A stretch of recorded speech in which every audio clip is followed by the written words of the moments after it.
Hello guys, कैसे हो आप लोग। आज मैं आपको 18 दिसंबर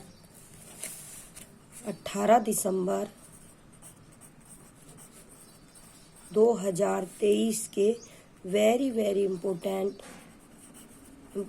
क्वेश्चन कराऊंगी, जो पेपर में क्वेश्चन आते हैं जहाँ से। देखिए निम्नलिखित में से मिश्र वाक्य हैं। जो लड़के अच्छे होते हैं वे परिश्रमी होते हैं। उसने उस पुस्तकालय को खरीदा जो उसके मित्र का था। सूर्य उदय हुआ और कुहासा जाता रहा। उपरोक्त में से एक से अधिक, उपरोक्त में से कोई नहीं। तो देखिए आप, इसका आंसर होगा उपरोक्त में से एक से अधिक। अब देखिए एक्सप्लेनेशन आप, वेरी वेरी इंपॉर्टेंट है। इसमें से वाक्यों में से एक क्वेश्चन हमेशा ही आता है, आप वाक्य जरूर करके जाना। जिस वाक्य में एक साधारण वाक्य के अतिरिक्त उसके अधीन कोई दूसरा उपवाक्य हो उसे मिश्र वाक्य कहते हैं।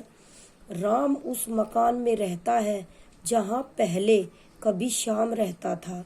जिस वाक्य में साधारण अथवा मिश्र वाक्यों का मेल संयोजक अवयवों द्वारा होता है उसे संयुक्त वाक्य कहते हैं। क्वेश्चन नंबर 4 देखिए आप।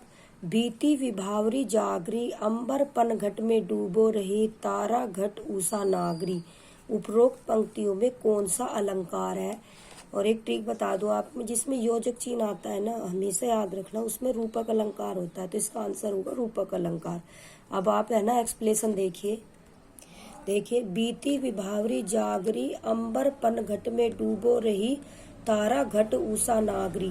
यहाँ उषा में नागरी का, अंबर में पनघट का और तारा में घट का निषेध रहित आरोप हुआ है, अतः यहाँ रूपक अलंकार है। उपमेय पर उपमान का आरोप या उपमान और उपमान का अभेद ही रूपक अलंकार है। जब उपमेय पर उपमान का निषेध रहित आरोप करते हैं तब रूपक अलंकार होता है। उपमेय में उपमान के आरोप का अर्थ है दोनों में अभिन्नता या अभेद दिखाना। इस आरोप में निषेध नहीं होता। जैसे यह जीवन क्या है, निर्झर है। इस उदाहरण में जीवन को निर्झर के समान न बताकर जीवन को ही निर्झर कहा गया है, अतएव यहाँ रूपक अलंकार हुआ है। क्वेश्चन नंबर 105 देखिए। जहाँ भिन्न पदार्थों का सादृश्य प्रतिपादन हो वहाँ कौन सा अलंकार होता है। तो रूपक अलंकार होता है, उत्प्रेक्षा अलंकार होता है, विरोधाभास अलंकार होता है, और उपरोक्त में से कोई नहीं। तो इसका आंसर होगा क्या, उपरोक्त में से कोई नहीं। एक्सप्लेनेशन देख लीजिए आप 105 की। देखिए ये रहा। कनक कनक ते सोगुनी मादक ताधिकाय, या खाए बोराए जग व पाए बोराए। इसमें पहले कनक का अर्थ धतूरा तथा दूसरे कनक का अर्थ सोना है।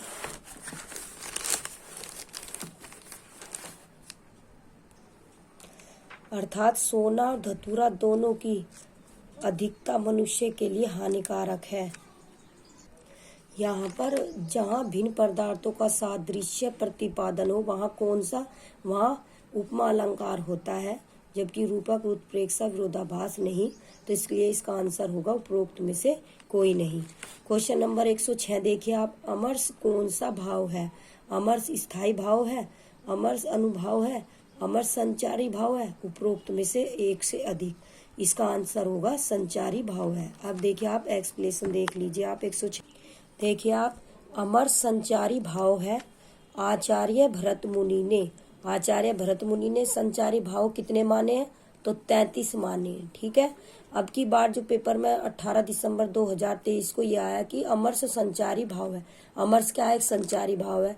तो संचारी भाव में कितने माने हैं, आचार्य भरत मुनि ने 33 संचारी भाव माने हैं। जब ये अमर्ष पूछ लिया गया तो आने वाले कल में TRE 3 4 में ये भी पूछ लिया जा सकता है कि निर्वेद क्या है, ग्लानि क्या है, शंका क्या है, असूया मद क्या है, शर्म क्या है, आलस्य क्या है, दिन।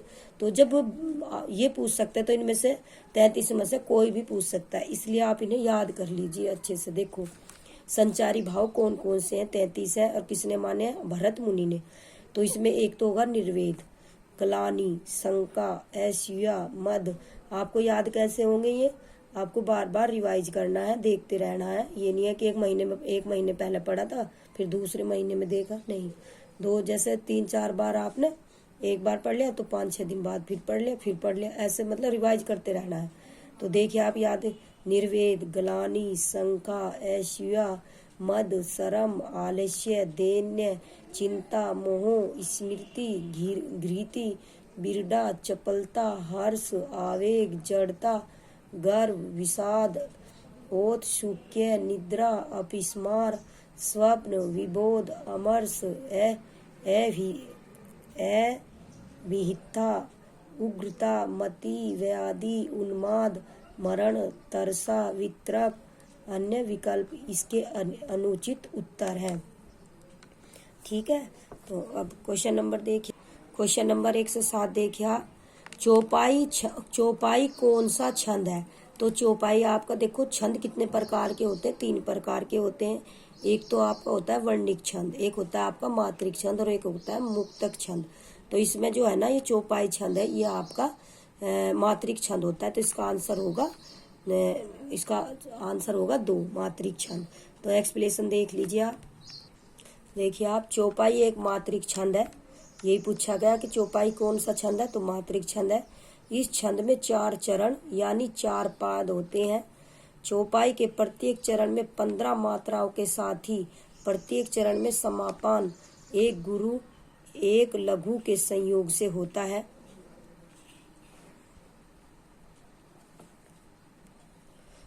इसमें जो है ना चौपाई के प्रत्येक चरण में 16 होती है, गलत आ रहा है, इसमें 16 होगा, ये 15 न होगा, 16 मात्राओं के साथ ही प्रत्येक चरण में समापन एक गुरु, प्रत्येक चरण में 15 मात्राओं के साथ ही प्रत्येक चरण में समापन एक गुरु एक लघु के संयोग से होता है। तो क्वेश्चन नंबर 108 देखिए, निम्नलिखित में से किसमें सात्विक अनुभाव है, स्तंभ में, विवरणता में, कटाक्ष पात में, उपरोक्त में से एक से अधिक। तो इसका आंसर होगा उपरोक्त में से एक से अधिक। एक्सप्लेनेशन देखिए आप, सात्विक अनुभाव कोई भी भाव उत्पन्न होने पर जब आश्रय जिसके मन में भाव उत्पन्न हुआ है द्वारा अनजाने में अनायास बिना कोई यत्न किए स्वाभाविक रूप से कोई चेष्टा अथवा क्रिया होती है, तब ऐसे अनुभाव को सात्विक या अयंतज अनुभाव कहते हैं। चीख पड़ना, हकलाना और रोना आदि सात्विक या अयंत्यज अनुभव है। देखिए सात्विक अनुभव जो शारीरिक विकार बिना आश्रय के प्रयास के स्वतः ही उत्पन्न होते हैं वे सात्विक अनुभव कहलाते हैं। ये कितने होते हैं, ये 8 होते हैं। देखिए, एक तो होता है स्तंभ, दूसरा होता है स्वेद, तीसरा रोमांच, चौथा होता है स्वर भंग, और ये 5वां होता है कंप, छठा होता है वे वर्ण्य, और 7वां होता है अणु अश्रु वे, एवं 8वां होता है प्रलय शुद्ध बुद्ध खोना। ठीक है, तो सात्विक अनुभव का आप याद करके जाना। और जो ये सात्विक, अब की बार तो आपका 18 दिसंबर 2023 में सात्विक अनुभव आ गया। अनुभव कितने प्रकार के होते हैं, तो 2 प्रकार के। तो ये तो सात्विक अनुभव आपने पढ़ लिया। अब देखो कायिक अनुभव 2 प्रकार के हो गए ना, तो अनुभव एक तो कायिक अनुभव, एक सात्विक अनुभव। सात्विक अनुभव आपका 18 दिसंबर 2023 में आ गया। अगर ऐसा भी तो हो सकता है अब की बार जो TRE 3 होगा आपका कायिक अनुभव पूछ लिया जाए, तो ये कायिक अनुभव पढ़ लीजिए आप। कायिक अनुभव में देखिए इनका संबंध शरीर से होता है। किससे होता है कायिक अनुभव का संबंध, शरीर से होता है।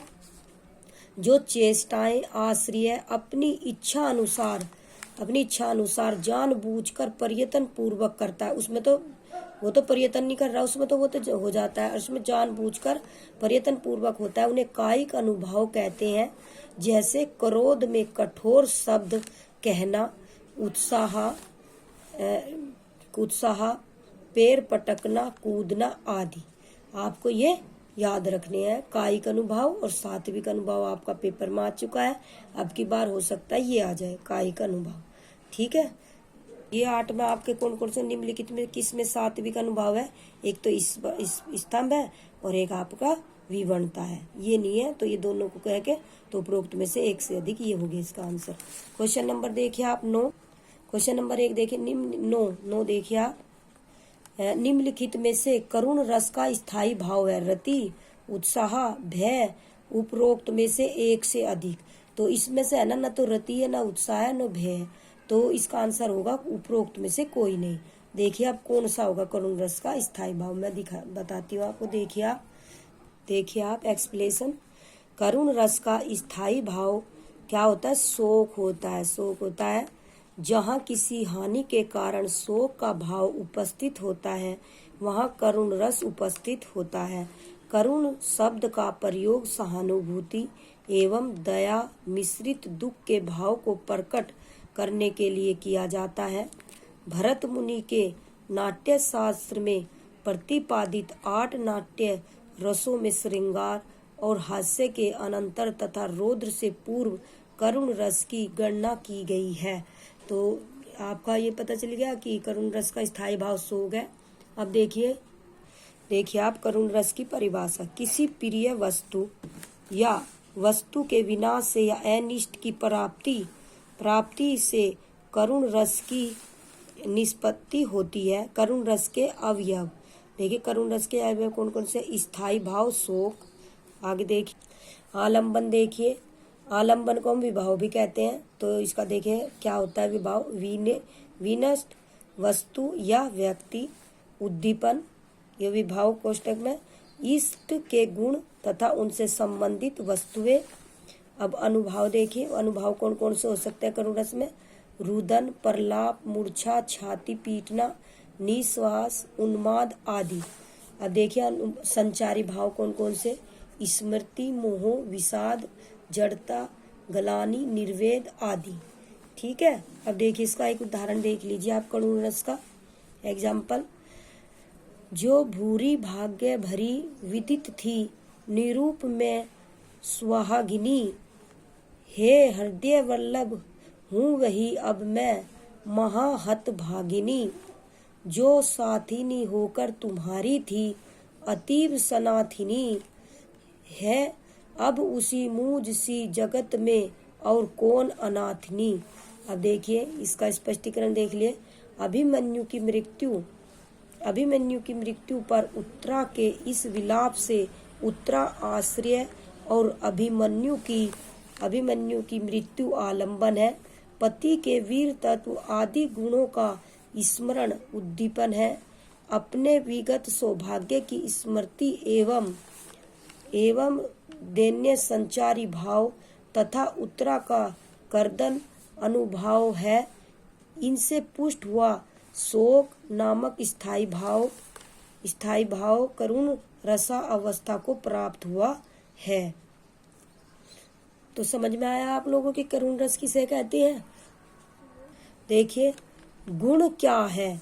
यह रस की शोभा है, यह रस का एक उपकरण है, यह रस का एक नित्य धर्म है।